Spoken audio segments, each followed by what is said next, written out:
ప్రతిదీ పద్ధతి ప్రకారం జరగాలనుకుంటారు. ఏ విషయంలో కూడా నిర్లక్ష్యాన్ని ఒప్పుకోరు. అభివృద్ధి అనేది నిత్యం జరగాలని కోరుకుంటారు.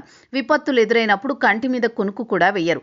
అవసరమైతే విపత్తులు జరిగిన చోటికి వెళ్లి ఎప్పటికప్పుడు సహాయక చర్యలు పర్యవేక్షిస్తుంటారు. ఇంకా చెప్పాలంటే ఆయనలో చాలా ఉంటాయి. ఇదంతా ఎవరి గురించి అంటే ఆయనే ఏపీ సీఎం చంద్రబాబు.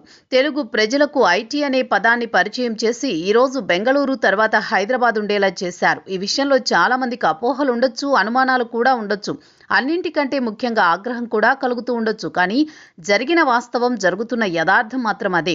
చంద్రబాబుకు తెలియని విషయాన్ని తెలుసుకోవాలనుకుంటారు. అదే క్రమంలో సుదీర్ఘ ఉపన్యాసాలను ఆయన ఒప్పుకోరు. విషయానుసారంగా మాట్లాడే ఆయన అధికారులు ఓవర్ స్మార్ట్నెస్ ప్రదర్శిస్తే మాత్రం ఒప్పుకోరు. ఆ సమయంలో అధికారులను సున్నితంగా మందలిస్తారు. అంతకంటే ఎక్కువ చేస్తే మాత్రం ఆయన ఆగ్రహాన్ని ప్రదర్శిస్తారు. కానీ చంద్రబాబు అధికారుల మీద ఆగ్రహం వ్యక్తం చేసిన సందర్భాలు వేళ్ల మీదే లెక్కబెట్టొచ్చు.